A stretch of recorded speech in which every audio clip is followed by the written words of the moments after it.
Of course, you know the story of the three little pigs. The first one builds a house of straw, which the wolf blows over in short order. The next pig builds a house of mud, which again is no match for the wolf.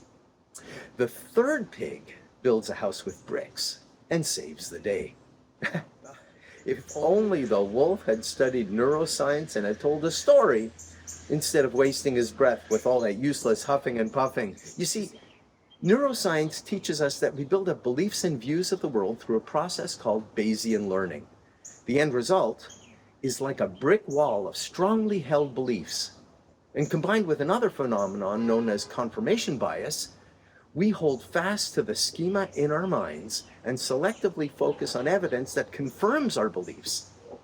And that strengthens the wall of belief even more. Conflicting facts and data bounce off the brick wall like all the wolves huffing and puffing on the brick house. If you're in sales trying to convince a prospect that your product or service is superior, or if you're a startup trying to persuade investors to invest in your next great idea, or if you're a business leader espousing the company values to your team, well, chances are you know what I'm talking about. In my live stream interview with neuroscientist Mark Hurwitz, he explained that the most efficient way to get through that Bayesian brick wall is by combining facts and emotion. Our brains are wired to pay more attention to emotional content than to data.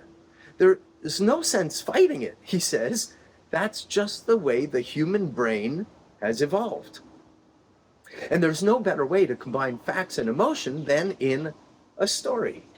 In fact, Mark told me that a good story with a strong emotional hook is one of the very few ways we can overcome a belief in the listener, whether that belief is based on actual fact, fiction, hunch, fear, stereotype, a skepticism.